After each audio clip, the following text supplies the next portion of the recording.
please welcome Howard, Gary and Mark from Take That. Hello. Hi, everyone. Hello. Great to see you guys again. Congratulations on new music. I understand it came out of a boys' trip. At the end of most boys' trips, you leave with regret and a secret that can never leave the group. You came back with an album. What happened? Yeah, we're still here. We're lucky enough to still be able to make new music, but we're very excited about. We've been working on it for the last year. We've just announced some tour dates. We're going to be on tour in the UK and Europe, and we're really hoping we come to Australia at the end of next year. We hope so. We hope so as well. And speaking of travel, you went to Nashville, New York and Savannah along the way. Did that change your sound? I think it did, didn't it? It was, it's a funny one. I feel like in the past, we've usually either made records in London or Los Angeles. And this time we were in the Deep South with our producer, David Cobb. And the sound of the environment definitely made it onto this record for us. Yeah, we didn't actually go to make an album. We just went on a boys' trip, like you said, and we came back with an album. Wasn't there a bit of magnet fishing thrown in there as well? There was. There was. Every time I was wondering where Howard and Gary was, I found them at the end of this pier with a big magnet throwing it off into the ravine. And you have to pull it in very slowly, and they kept pulling in little bits of metal, but once they pulled in a chainsaw. Yeah, full chainsaw. Full chainsaw. Oh my gosh, that sounds dangerous. It has been such a huge year though for you guys. You performed at the King's coronation this year. What was that like? Amazing, to be honest. It was the first time we'd been on stage for probably 4 or 5 years together, so that no pressure.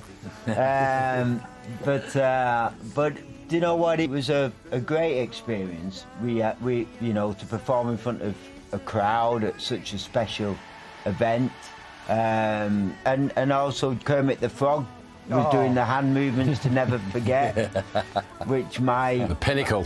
That was, my kids were very excited about that. So yeah, there was lots going on, but it was beautiful. So I've got to follow up that with Kermit.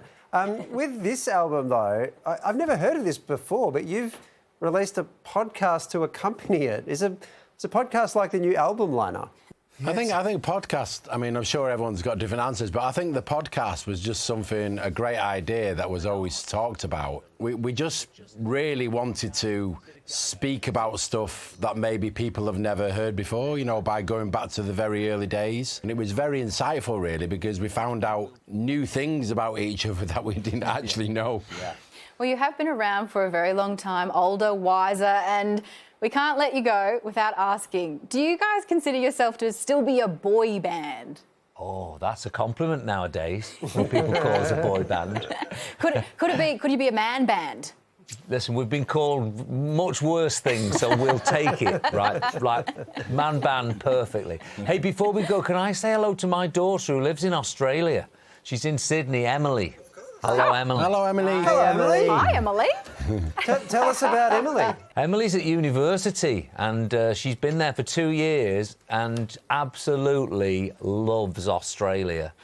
I don't think she's ever coming home, if I'm honest. She absolutely loves it and loves the people there. She said everyone's made her feel so welcome. And I promised her we'll be there on tour next year. So we've got to come, everyone. Please let us come back. But why do you keep asking for permission from us? You could just do this. I think we can. You got to keep plugging us, you know what I mean? Say nice things about us. Yeah. I'll consider this plug a down payment on getting you here. Take That's album, This Life, is out now. Would you please Take That? Thank you, guys. Thank you, everyone. Thanks, everyone. Thank